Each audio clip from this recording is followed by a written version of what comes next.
Higit sa ano paman, katungkulan ng isang magulang na mahalin ang kanyang anak mula sa pagsilang nito hanggang kamatayan. Hindi man naghihintay ng kapalit, walang pagsidla ng ligaya sa puso ng isang magulang kapag sa kanyang pagtanday unti-unti nang nakikitang natutupad ang kanyang mga pangarap.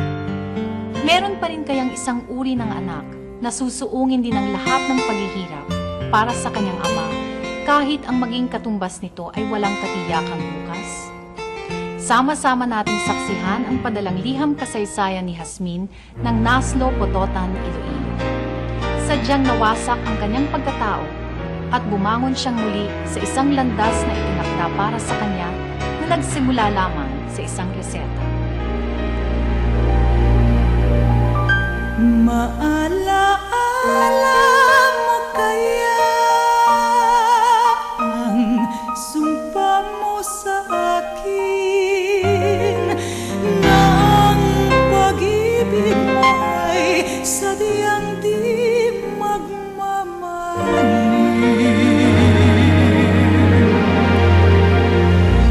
Kung nais mong matanto,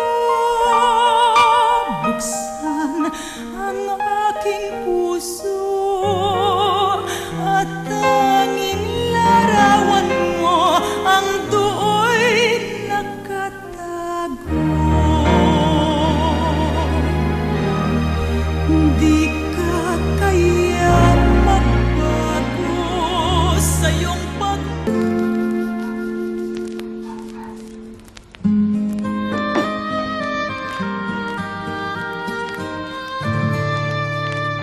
Tay, kain na. Tay, nakahanda na lahat ng babaunin ninyo, ha? Tsaka, bago kayo pumisan, mamaya, ipapalit kayo kaagad ng damit. Meron ng bimpo na kahanda dyan. Huwag kayo magpapagutom sa daan, ha? Alam nyo naman, sobrang traffic ngayon. Opo, tutungan ako. Sinermo ng pato. Okay naman, kasi malaki na ako. Kung nag-asawa lang kayo, eh. Alam mo namang hindi na mangyayari yun. Ilang beses ko na sinabi sa'yo na hindi na ako mag-aasawang muli. Ikaw na lang ang reyna at prinsesa ng buhay ko. Ikaw kasi ang pinakamagandang alaala ng iwanan ng nanay mo eh. Ikaw nga dyan eh.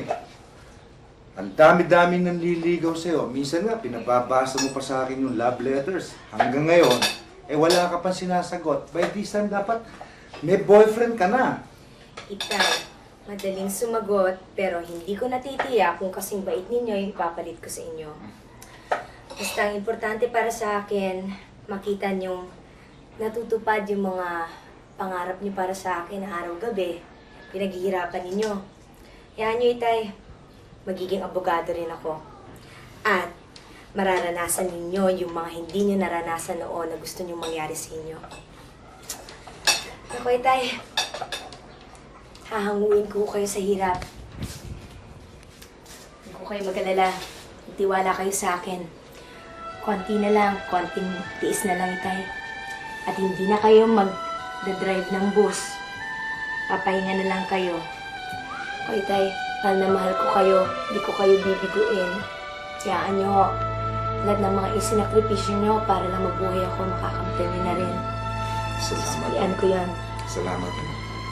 Talagang tayong dalawa na lang may iwanan magmamahal sa mundo. Koy, Tay. Lahat ng gagawin ko para sa inyo. Huwag kayong mag-alala. O sige, kumain ka na. Sige. Koy, Tay. Kaya na. Kumain pa kayo. Sige. O sige, magpapakabusog ako. Oo. Tatanggapin ko lahat ang sermon. Tay naman.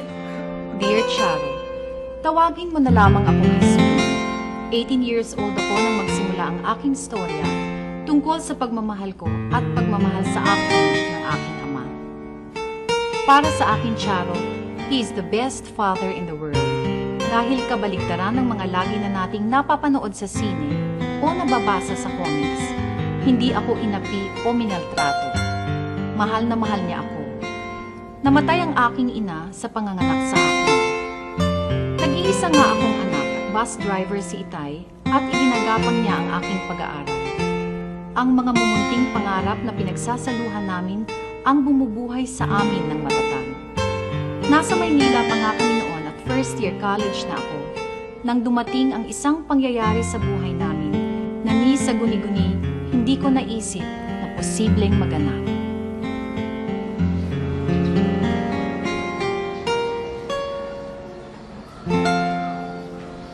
Itay? Itay! Andito na ang class card ko! Uy! Kasi may kumakatok. Sumugod na ako. Mga pulis. Sabi, bumunggo daw yung minamanehong bus ng itay mo sa poste sa may baklaran. Nasa ospital na siya. Mukhang grabe. Dok, sige na naman mo. Papasunod na. Sorry, pero hindi pa siya nagkakabalay. Hindi mo ba siya pwede makita? Please, Dok. Sige na ho. Pag nakita po ako ng tatay ko, matutuwa po yun. Gagaling po Sorry yun. talaga. Dok, sige na ho. Talaga Please, pwede. Dok. Sige na ho. Please, hindi talaga Stella, po pwede. pakiusapan mo naman yung doktor. Papasukin tayo kahit sandali Pasensya na lang. ba, hindi po talaga Kahit pwede. sandali lang, Dok. Sandali lang Hindi naman pa po talaga eh. siya pwedeng makita kasi hindi pa po siya Dok, nagkakamalay. sige na ho. Sandali lang ho. Dito muna tayo. Dito tayo. Dok, please. Hintayin ko. Gusto ko makita. Sige na, dito. May kamalan ng tatay mo. I'm sure papapasukin tayo doon. Sige na.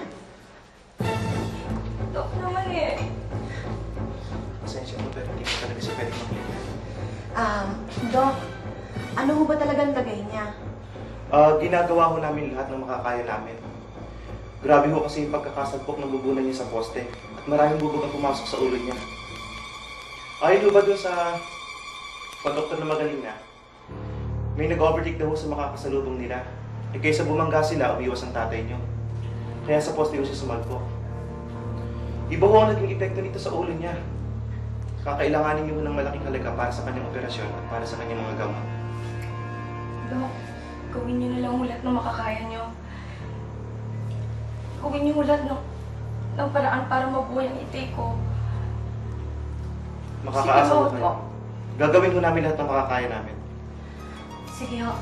Maraming salamat. Sige.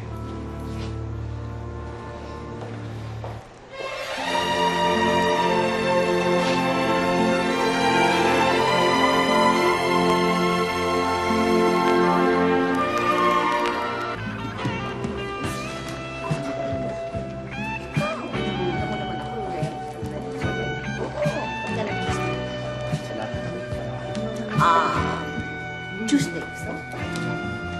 Estela? Estela? Sabi ko yan, sweetheart. Pasensya na. Medyo ka talagang prudenta dito eh. Ikaw lang kasi nakakaunawa sa akin. Nakakatulong sa akin. Makakaintindi. Dahil kung meron akong mga kaibigan sa eskwela, ikaw lang ang heart ko at parang best friend na rin. Kaya nga eh. Ayaw ko kita ka dito. Importante ang itay. Bukod dun sa halaga na kailangan mo sa pang-opera niya. Ito pa, bago reseta ng doktor kanina. Aabot ng 4,000 eh. Saan mo kumpanya ng bus? Inaasikaso nga raw nila ng papeles. Pero kahit asikasuhin nila yun, hindi naman kasi yun sapat. Alam mo naman mahirap eh. Hindi ganun kadali yun. Isa pa, nagtelegrama na rin ako kanina sa siya Esther ko sa Iloilo. Sinabi ko sa kanya na kailangan kong tulong niya. Pero mahirap na rin yun, nililisan lang yung kapatid ng itay ko. Sige na naman. Stella, oh. I-advance mo muna kaya yung sweldo ko dun sa lansyahin ng labangan na pinatatubanguhan ko sa'yo. Makakatulong din yun kahit paano sa itay ko. Lahat gagawin ko para sa itay ko. Sige. Sige, huwag kang alala. Tutulungan kita. Gagawa ako ng paraan. Pero, bantayan mo na lang yung tatay mo doon. Sige na, umuwi ka na. Magkahanap buhay ka. Sige. Umuwi ka na, ha? Uwi na.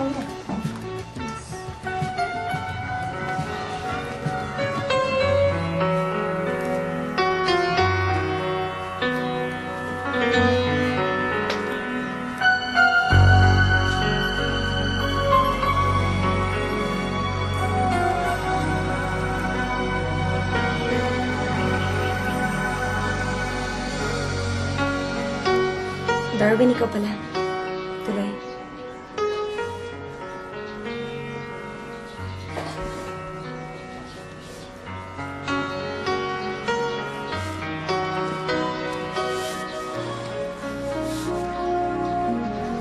Nabalitaan ko yung nangyari sa tatay mo. Kumusta ka na?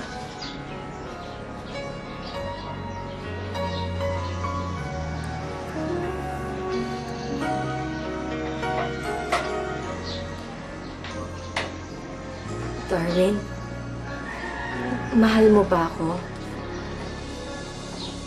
Oo, hindi ba? Ang tagal-tagal ko nang nanliligaw sa'yo, pero ayaw mo pa rin ako sagutin.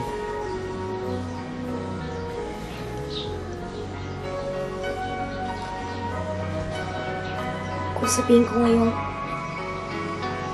mahal na rin kita, Darwin. Hanggang kailan at hanggang saan mo ako mamahalin?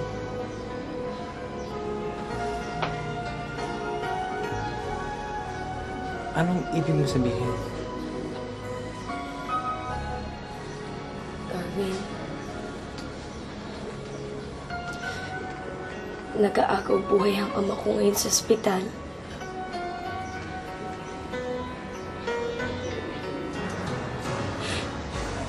Hindi sana ako nagtulong sa iyo eh. Kung matutulungan mo lang ako, mabuhay siya. Tatanawin kong malaking utang na loob sa'yo. Hindi kita makakalimutan. Kasi parang binuhay mo na rin ako muli.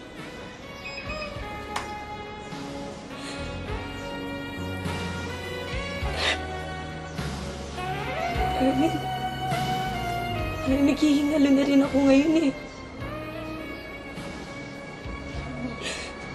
Kung mamamatay rin lang ang ama ko, mamatay na rin ako.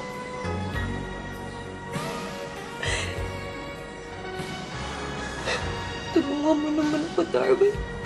Kailangan ko ng malaking halaga.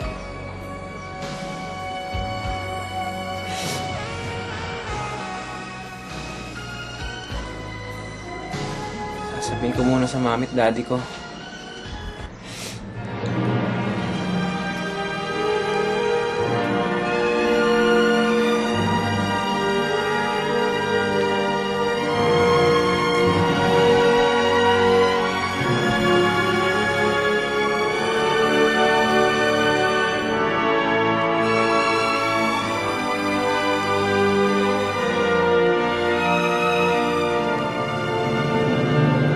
Kailangan gawin yun eh. Baka kung ano pang kademonyo nang pumasok sa utak mo. Buti sana kung katulad kita. Talagang dumidikit sa lalaki. Ginagamit ang katawan para magkapera. Hasmin, wag na wag mong pababayaan bastusin ka ng lalaki. Mahirap. Tignan mo na lang yan si Steve. Mahal na mahal ko yun. Pero kailangan iwanan ko na siya dahil sobra na yung panggagatas at pangbubugbog na ginagawa niya sa akin.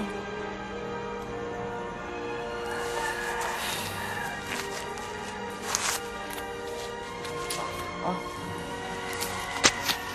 Tulong ko sa'yo para sa itay mo. Suwi din niya ng pasako, ah. Makakatulong din ito talaga. Hayaan mo. Siguro mababalik ko to sa'yo. Alam mo, galing ako kanina sa kumpanya ng tatay eh. Dami pala niyang utang na naiwan.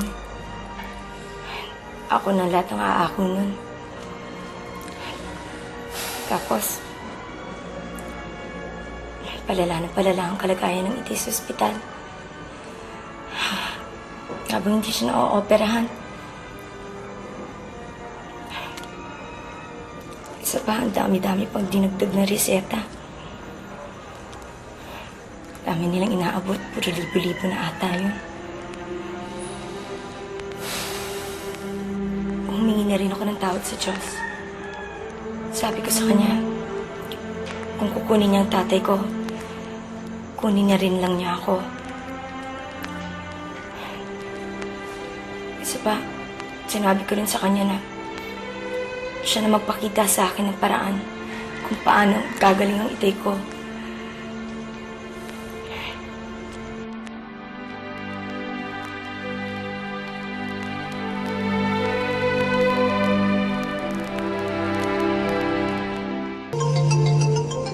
Marwin?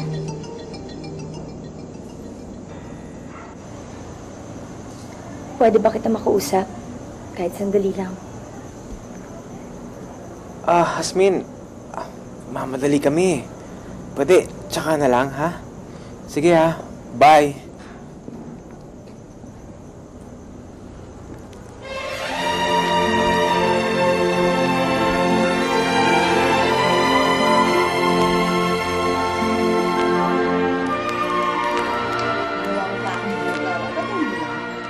Stella, stag party to.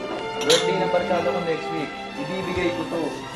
Siyempre, kukuha ko nung maganda, nung sexy, at nung bata na pwedeng, alam mo na, 5,000 sa'yo, 5,000 sa babae. Yasmil, ayaw mo pa ba yun?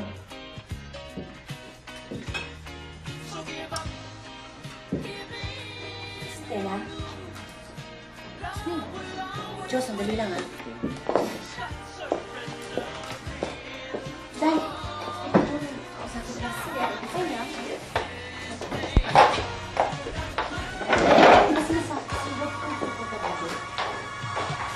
Hindi naman mga bata eh. Isa pa, nakausap ko na namin yung hospital. Napag-usapan ko, mag-a-advance muna ng 15,000 pagkatapos nagdala kanina yung aking tiya na 30,000 kain sa Iloilo. Eh kahit naman idagdag ko din yung deposito hindi naman yan aabot kahit idagdag ko pa yung mga na-donate. Kailangan ko pa na 10,000 eh. Stella, pasok mo kaya ako dito. Ano ka, naluluka ka na? Sige na naman. Magtatrabaho ako. Gagawin ko lahat. Hindi kita papahiya.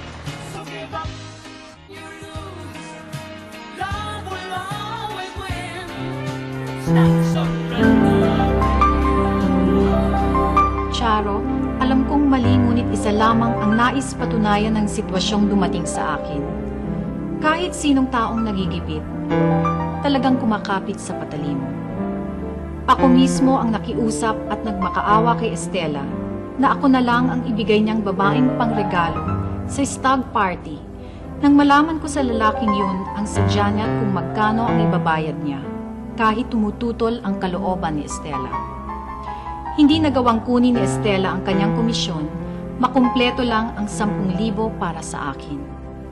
Ang pakiramdam ko sa pagkapit kong yon sa napakatalas na patalim, hindi lang palad ko ang mahapdi at sugatan, kundi ang puso kong hindi nagpaawa sa mga lalaking ang tingin sa babae laruan. Sa halip, nagpakatatag ako, Charo. Hiniram ko ang lahat ng lakas bago mawala lahat sa aking itay at kahit wala ako talagang kaalam-alam sa pinasok kong iyon, pilit akong nakilaro sa mga lalaking yun habang sinisikmura ang mababaw nilang kaligayahan.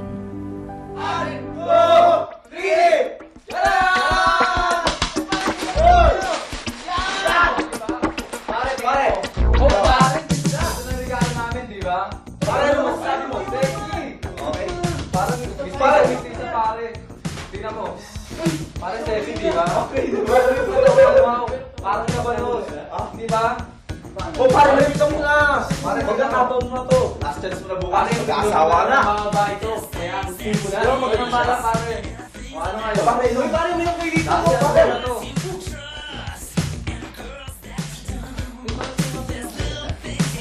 Siyempre pa, saan ka? Sa mga kilala na. Isa! Dalawa! Tayo naman, Pare! Pare, siya na ito mo. namin. Pare. Tayo muna, pare. Ano yan? Bibigyan na lang kayo?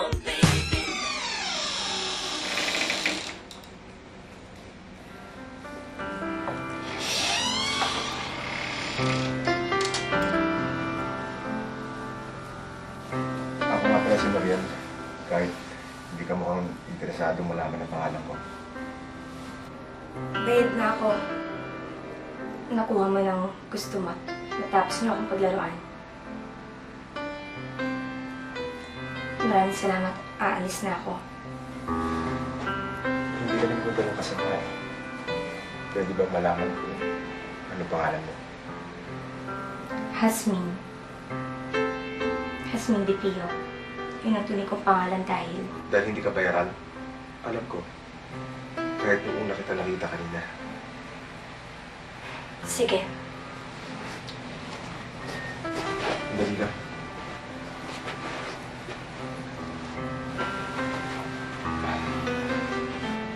Huwag mo sanang mamasamain. Pero hindi rin kasi ako sanay sa bayaran eh.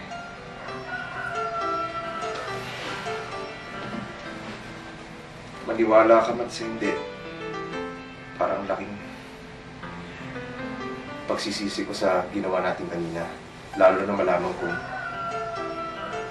Malinis ako. Ikaw ang nakauna sa akin. Huwag ka makonsensya. Ginusto ko rin naman yun. dahil sa matinding pangangailangan.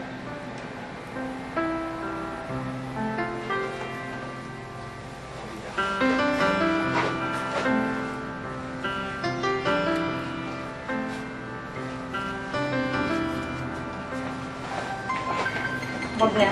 Maraming salamat. Hindi. Hindi to bayad. Tulong. Please. Gagan lang ang loob ko lalo kung tatanggapin to.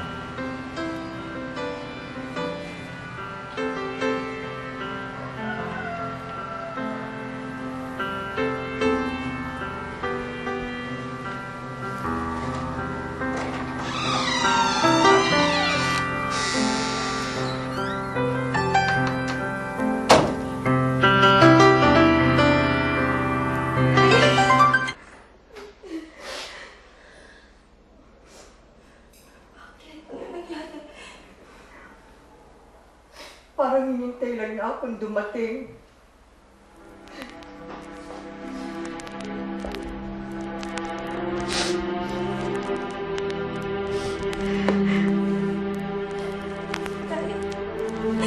Ito yung pera. Ginawa kong pusingin niyo. Itay. Itay. Marami tayong para. Di ba dapat magkasama tayo doon? Sabi ko sa inyo, hanguin ko kayo sa hirap na po, Itay. Itay, bakit niyo ako iniwan? Ba't biglang bigla? Bakit ngayon pa, Itay? Bakit ngayon pa? Bakit ngayon pa, Itay? Ngayon din niyo yung pera. Itay, sino na mag-aalaga sa akin, Itay? Itay! Itay, Itay ko!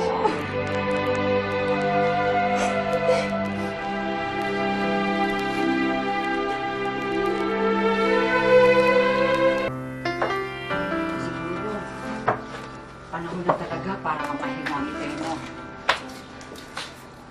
Masakit talaga. Kung sa masakit, ha? Lalo na sa akin, ang kapatid niya. Pero, wala na tayong magagawa kahit na mag-iyak pa tayo. Pagdasal na lamang natin siya. Eh, paano hindi ako maaaring magtagal dito? Dahil alam mo naman, naghihintayan siya mo sa akin. Chester, maraming salamat. Alam niyo, hindi naman po nagastos lahat ng pera sa ospital. Dahil hindi naman po nagamit mo. Hindi naman maopera ng Itay. May natira pa pong 30,000. Sa inyo na lang po ito. Ipambayad niyo doon sa isinanlaning lupa. Naku, batang ito, oo. Eh, tulong ko na yan sa itay mo, eh. Kunin mo na. Malaki din naman ang nagastos mo sa burol niya. At kahit na anong kailangan mo, ha? Tumiliglam ka kagad sa akin sa Iloilo, ha? At kung gusto mo, doon ka na tumira. Kaya nga lamang pagtitiisan mo kung ano meron kami ng mga pinsan mo. Salamat po. Ingat po kayo. Sige, lalapit na ako. Sige na. Maraming Ano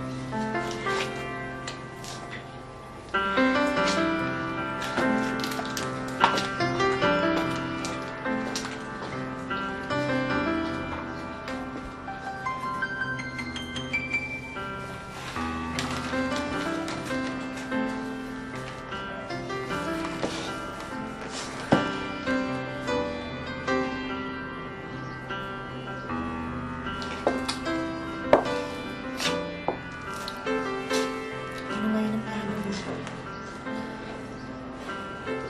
Minsan lang yung pagkakamali niya. Pilitin kong buuin ulit yung sarili ko kahit wala na si Itay. Ayusin ko lahat ng naiwan niya. Tapusin ko pa rin ang aking pag-aaral kung kakayanin.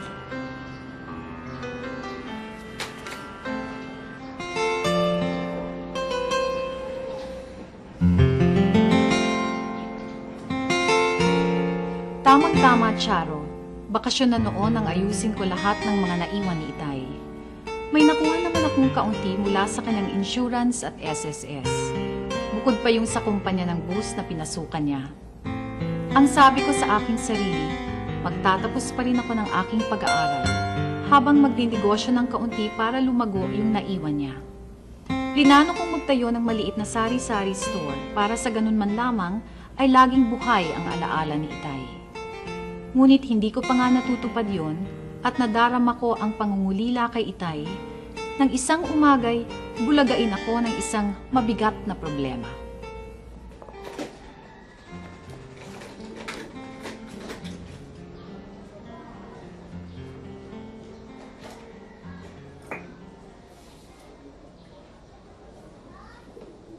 Oh, ano nangyari? Kanina pa kita hinihintay ng sabi ng doktor.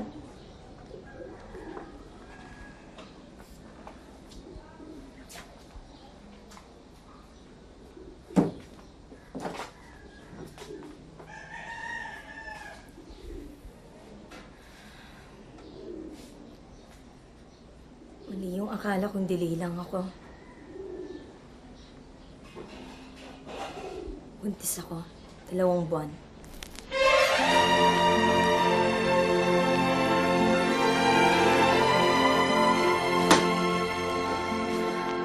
Oh, eh bakit hindi ka masaya? Dapat masaya ka. Dahil kaka-baby na tayo, regalo sa atin ng Diyos yan. Hindi ba sana baby girl? Pagkatapos bibilan natin maraming ribbons, bibilan natin... Ipalalaglag ko ang batang ito. Ano ka, sira? Walang kasalanan yung batang yan. At saka, mas malaking kasalanan sa Diyos yung gagawin mo.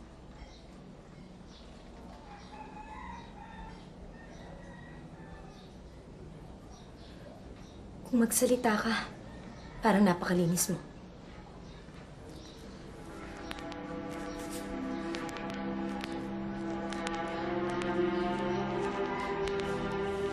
Ano bang alam mo sa tama? Buong buhay mo, puro pagkakamali.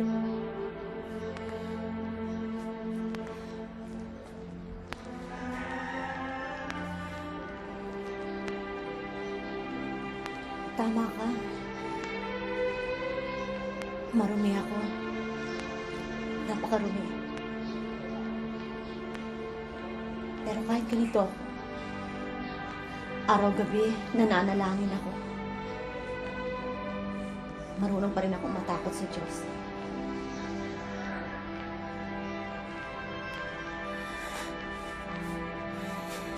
Hindi ko pinili ang ganitong buhay.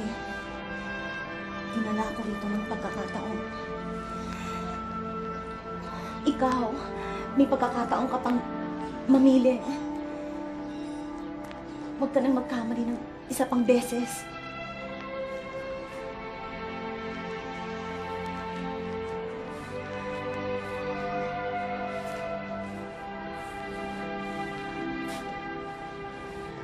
Alam mo, Asmin,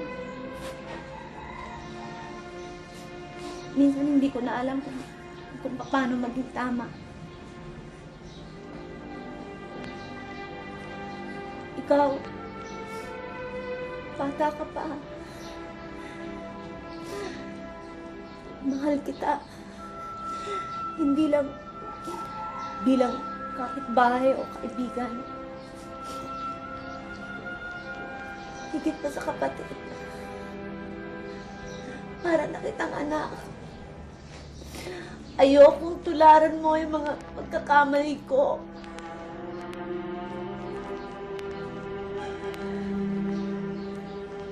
Ako, ilang beses na ako nagpadala.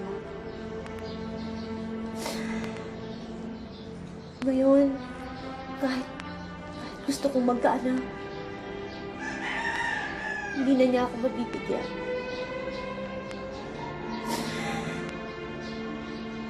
Kung natatakot kang buhay ng batang yan, nandito ako. Tutulungan kita. Gawin mo akong lakas mo kahit pansamantala.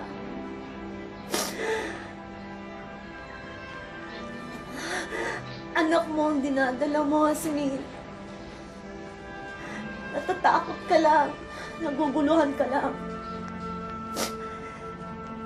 Pero sigurado ako, mahal mo siya.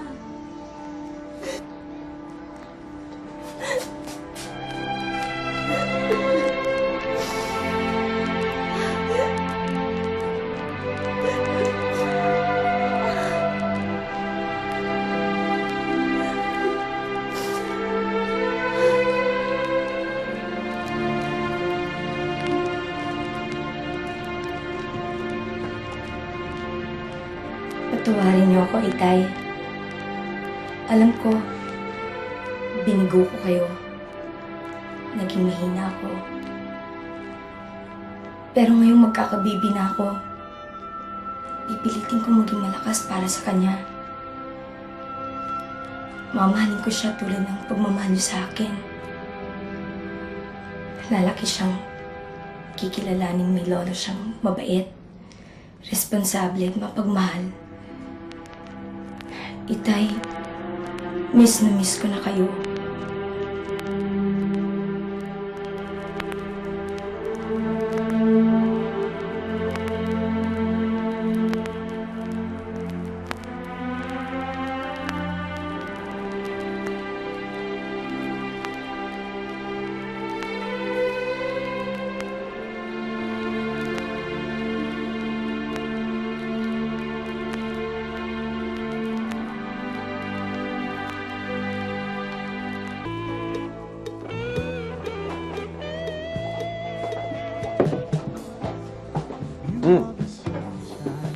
Nakita mo ba yung babaeng pinahanap ko sa'yo?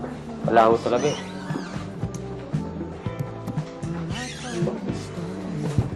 Sigurado ka ba? Mga 5'3" ang taas, maganda, sinita, maputi. Disente yung mukha, parang hindi sanay sa ganitong klaseng trabaho. Wala ko talaga, sir.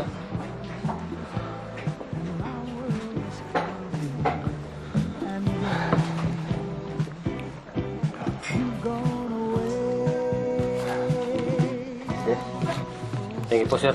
salamat na lang ha.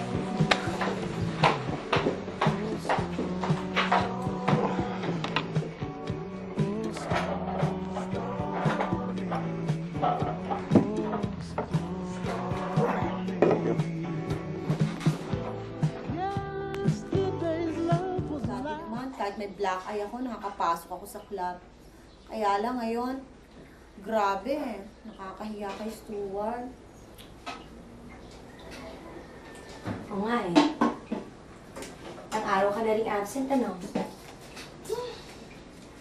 Buti na rin, at least nakakatulong ako sa trabaho mo. Kaya lang, hindi ko naman masingil-singil yung mga hostess na may utang sa'yo dyan sa tusino at tapa mo. Kaya mo, abunuhan ko na lang pag binigyan ako ng pera ni Stuart. Nako, ikaw naman, okay lang yan. Alam mo nga, gusto ko, magbiti ko na dyan sa trabaho mong yun eh. Total, kaya na naman natin eh. Yaga, mabuti sana kung may factory ka ng tusino at longganisa. Sana matuloy na rin yung pagdala sa akin ni Stuart sa Amerika. Ay nako, buti nga ako matuloy na kayo. Ma, at gusto mo talagang magkahiwalay na tayo, no? Hindi naman.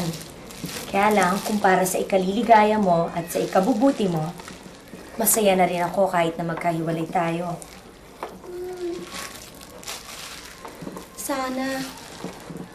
Sana makapagbagong buhay na ako, no? Alam mo, may isa pa akong wish. Ano?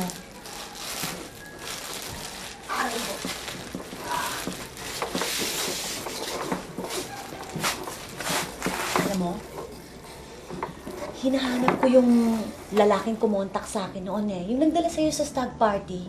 Oh, Kaya lang, hindi nagpupunta sa club eh. Baka nasa abroad. Alam mo pa, abroad yun eh. bakit naman?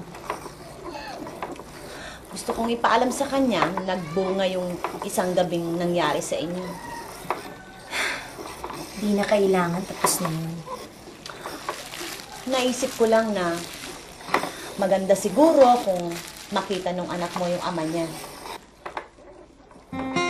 Naging malaking tulong si Estela sa tuluyang pagbabago ng aking buhay. Naging gabay ko siya't lakas sa oras ng panghihina at alinlangan. Pinilit niyang hindi maligaw ang aking landas. Pero mayroon din siyang sariling buhay at pangarap. Tinupad ni Stuart ang pangako niyang dadalhin si Estela sa Amerika. Masaya ako para sa kanya, pero alam kong kailanman ay hindi ko siya malilimutan. Swerte ko talaga, no? Biruin mo, makakarating na ako ng Amerika. Aalagaan mo sa Stewart. Mahal na mahal ka niya. Bakit? Mahal ko rin naman siya. Basta bibigyan niya ako ng maraming pera eh. Tsaka, social na ako ngayon, tignan mo. Dollars na atang gagastusin ko. Imaginein mo, dollars times 25.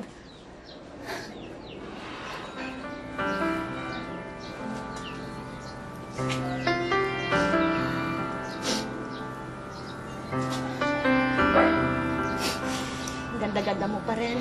Kahit na lumobo ka na ng gusto. Sayang lang, hindi makikita ng anak mo yung beauty niyang ninang. Sige, baka maiwan na ako ng eroplano. Sige. Ingat ka, ha? Ingat ka.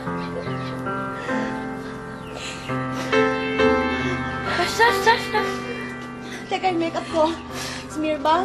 Yung eyeliner ko, yung mascara ko. Maganda ka pa rin. Sige. Bye-bye. Stella? Maraming salamat sa iyo, ha?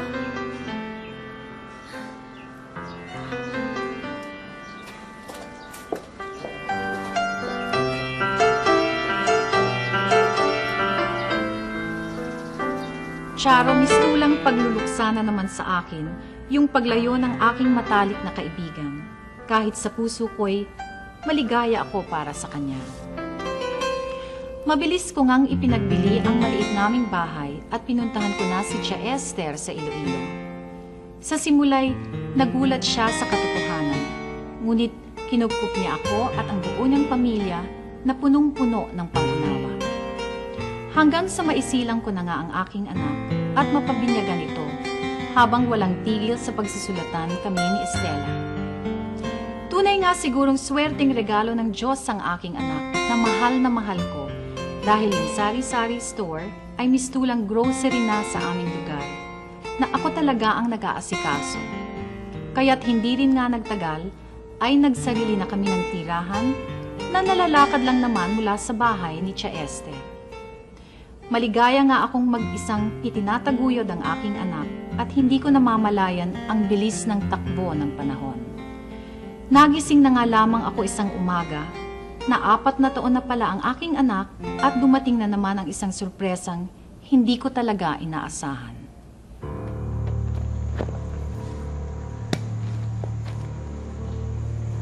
Halika, kunin mo yung bola mo.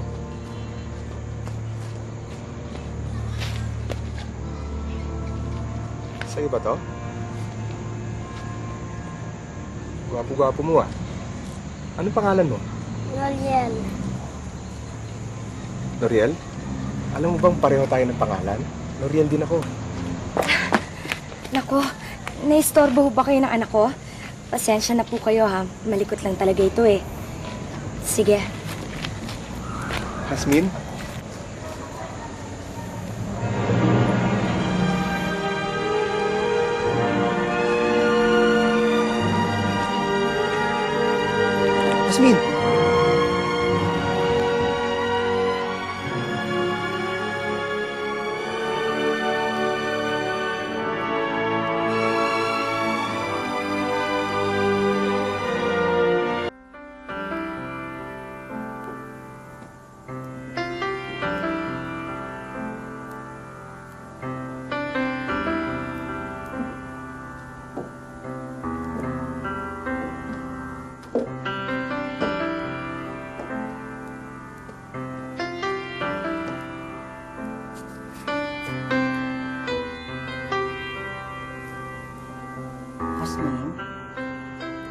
hindi sa nakikialam ako, ano? Pero walang mangyayari kung lagi mo na lamang iiwasan si Noriel. Bakit hindi mo pakinggan ang sasabihin niya? Ayoko nang magulo pa ang buhay ko. Ikaw na rin ang nagsabi wala siyang kasalanan. At tingin ko naman, disenteng tao at mukha namang mabait. Kapag kinakausap ko nga, ang galang-galang naman sa akin. At kung wala ka naman, mag-iliw sa iyong anak kahit na wala pa siyang tiyak na nalalaman tungkol sa bata.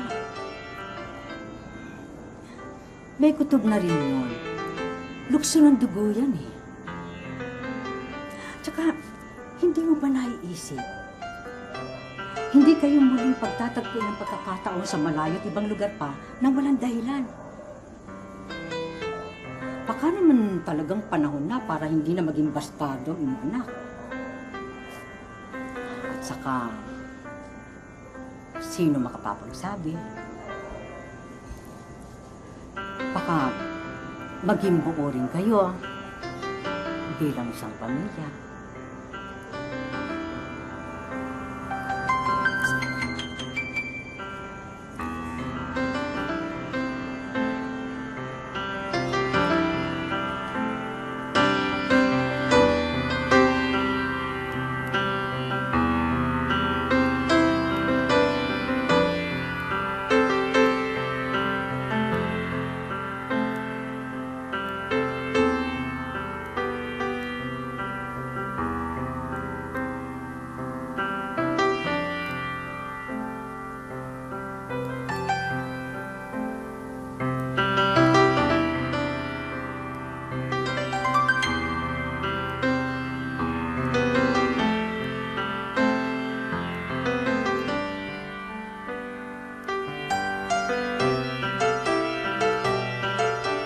Mami, alam mo, ang bait-bait ni Tito Noriel. Kapag wala ka, pinapasal kami ni Lola Estel. Mahal daw niya ako, kaya binibili niya ako ng mga rawaan katulad ng lobo at stuffed toy. Siya daw ang daddy ko, kaya magkapareho kami ng pangalan. Totoo ba yun, Mami? Sana lang ang daddy ko.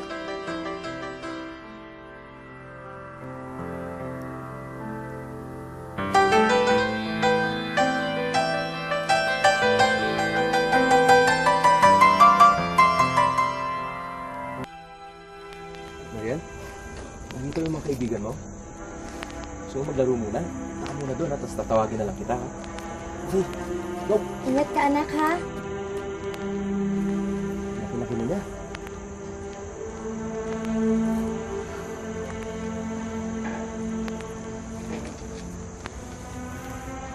Asmin? Alam mo, pinaghahanap kita eh. Kung saan club noon. Nagbabaka sakali akong makita kita muli. Pero hindi kita nakita. Hindi ko iniisip noon na magkakaroon ka ng anak at palalaki ka ito. Ang gusto ko lang eh, makita kita, matulungan ka. Pero hindi ko akalain na magkakaanak tayo. Jasmine, mas lalong tumindi yung nararamdaman ko sa'yo. Lalo na nung nalaman kong nagkaanak tayo. Mahal kita, Jasmine. Noriel, hindi ko ipinagkakait na makita mong anak mo. Pero huwag mo na akong isali dyan sa damdamin mo. Ayaw kong ako ang maging dahilan para mawasak ang pamilya mo. Wala ka namang pamilyang wawasakin eh. Hindi na tuloy ang kasal namin. Ang babaeng dapat mapakasalan ko ay nagpakamatay. Pero wala naman akong sakit na nararamdaman dahil ang mga magulang lang namin ang gusto magpakasal sa amin.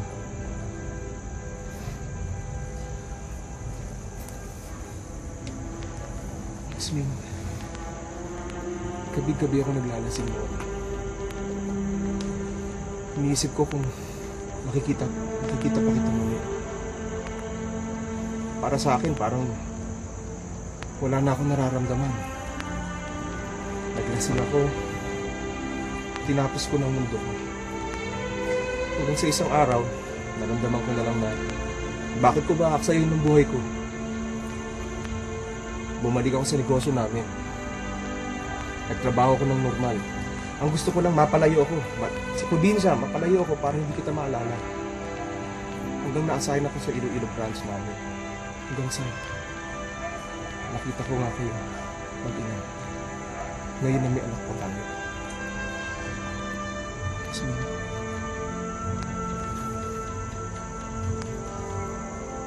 pakasalan mo ako. Hayaan mo akong magbayad ng lahat ng pagkukulang ko sa'yo. Wala kang dapat bayaran. Wala kang pagkukulang, Noriel. Pero Huwag kang magsalita ng ganyan. Alam ko hindi ganun kadali magdesisyon. Maghihintay ako. Maghihintay ako. Ang mahalaga ay nakita ko kayo mag-ina. Kung pwede lang sana, pangalanin natin Noriel Jr. ang ating anak. bakit, Noriel? Sa tingin mo ba, bakit ko gagamitin yung pangalan mo? Kung hindi ako nanalangin at nangarap din na sana isang araw magkatagpo tayo muli. Simula pa lang noon, nung nasa tiyan ko siya, sinimulan ko na rin ang bumuhay ng isang pagmamahal na walang katiyakan kung merong kabuluhan. Pero ngayon nandito ka na. Lahat may kabuluhan na. Lalong may mas kabuluhan ng aking buhay. Mahal na mahal kita, Noriel. Salamat na nagbalik ka. Sagot ko ka, Noriel.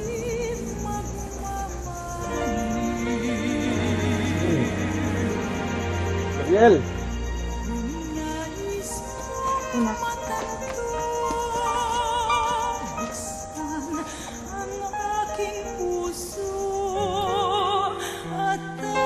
Charo, nagpakasal nga kami ni Noriel at tunay kaming naging maligaya.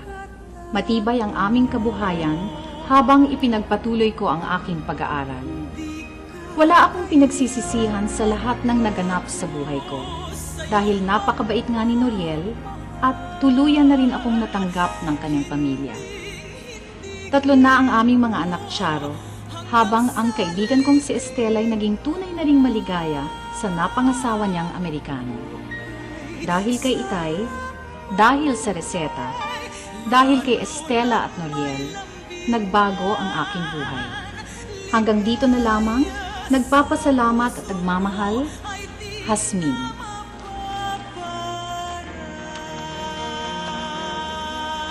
Anumang sakit o sugat, kung minsan ay nagiging instrumento ng Panginoong Diyos bilang bahagi ng pagsubok upang laging patunayang siya ang pinakamakapangyarihan sa lahat.